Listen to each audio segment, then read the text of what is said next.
Comenzamos una diversidad de noticias, lo que hablábamos puntualmente, algunos aspectos en cuanto a lo económico, lo que vamos a desarrollar a partir del día de hoy, que tiene que ver puntualmente con el presupuesto y que es el tema del día y que mañana también va a ser el tema del día, seguramente teniendo en cuenta que se va a tratar en la legislatura. Hay que decir que justamente lo que se espera es una sesión maratónica en el Congreso por lo que va a estar sucediendo, pero además se habla de modificaciones. Para justamente hablar del presupuesto tenemos a José Vargas, nuestro especialista en economía, aquí con nosotros para que concretamente nos dé algunos detalles, sobre todo pensando en algunos cambios que dicen se van a implementar. ¿Qué tal? Buenas noches, José, ¿cómo estás? Buenas noches, un gusto, un placer como siempre. Bueno, contanos un poquito porque el fin de semana la gente del campo dijo que había mantenido algunas reuniones con algunos funcionarios y después nos enteramos que también el sector inmobiliario había pedido algunas modificaciones. Todo esto, por ejemplo, con la ley de alquileres, pero de alguna manera pensando en la economía en general. Pero concretamente con el tema presupuesto, ¿el campo ganó la pulseada? Con el tema presupuesto, en realidad hubieron varios ítems en particular que el gobierno nacional tuvo que flexibilizar un poco la postura que tenía en la jornada de hoy para poder tratarlo ya directamente en el recinto en la jornada de mañana, donde seguramente va a ser muy larga la sesión al respecto porque estamos hablando del famoso presupuesto. En este sentido, en la jornada de hoy, el campo ganó prácticamente la pulseada en este sentido, básicamente con una presión impositiva que ya es sumamente alta y que tenía un gravamen adicional, y en este sentido era un poco lo que estaba reclamando el sector del campo, y evidentemente la oposición lo que reclamaba es que el gobierno modificar un poco esta situación para que no se le terminara transformando en una 125, en un problema que podía trascender lo político incluso. Pero hubieron algunos otros ítems que también se tuvieron que rever. Uno fundamentalmente que beneficia a la provincia de Mendoza, es decir, la parte impositiva que le toca a los espumantes y que evidentemente siempre era una cuestión que venía reclamando la provincia de Mendoza porque se hacía por decreto.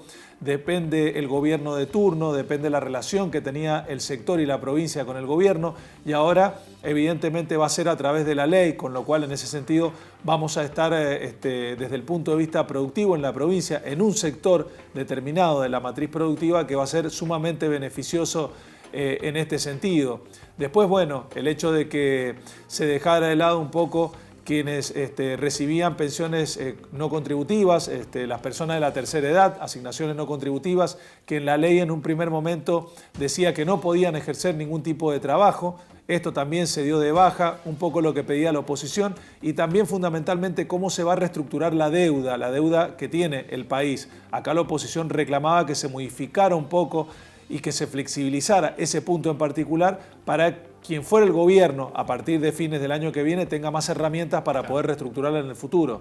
José, ¿te parece que compartamos lo que fue esta mañana, lo que sucedía en la Cámara de Diputados a nivel nacional, en donde varios diputados hablaron puntualmente sobre lo que fue lo que se trató esta mañana y lo que llegaba posteriormente a este dictamen para luego someterse a votación en el día de mañana? Compartimos lo que decían los diputados Eduardo Amadeo y Daniel Filmus luego de lo que se trató esta mañana en la Cámara Baja. Es un presupuesto equilibrado que va a evitar que sigamos teniendo deuda. La deuda ha sido uno de los problemas, el déficit ha sido uno de los problemas graves de la Argentina, y estamos optando junto con una parte de la oposición por un presupuesto sin déficit, de modo de que salgamos más rápido de esta situación económica compleja que estamos viviendo y que la Argentina pueda rápidamente retomar su camino de crecimiento. Bueno, realmente es un presupuesto que globalmente marcha hacia el ajuste, es un presupuesto que golpea las áreas más importantes. Las tres donde trabajo yo, que es ciencia y tecnología, educación y cultura, son las más golpeadas probablemente de todo el presupuesto. Soy presidente de la Comisión de Cultura y realmente lo que está ocurriendo con la cultura es una vergüenza. Te quiero decir que la Orquesta Sinfónica Nacional baja de 9 millones de pesos que tenía este año a 1 millón para el año que viene. Las bibliotecas populares no van a poder comprar libros, le sacaron 40 millones de pesos también. Realmente uno no puede creer que el gobierno, para quedar bien con el Fondo Monetario Internacional, haga ese tipo de cosas. Veíamos a Filmus y a Amadeo luego de lo que fue el dictamen en la Cámara de Diputados de la Nación en cuanto a lo que va a ser la presentación puntualmente de este proyecto de presupuesto 2019 y lo que tiene que ver con lo que va a ser el día de la mañana, una jornada maratónica en la Cámara de Diputados. José, en relación a esto que decía justamente Filmus, o teniendo en cuenta la negociación, cómo se manejó esta mañana para lograr el dictamen, hubo algunas concesiones por parte del oficialismo, teniendo en cuenta, por ejemplo, estaba leyendo alguna información que hablaba de más dinero para el CONICET, que era una de las cuestiones que se estaba de alguna manera poniendo como problema, como traba a la hora de lograr esta coincidencia para, en definitiva, avanzar con el dictamen. ¿Qué hay con respecto a eso? ¿Hay partidas que se han reacomodado?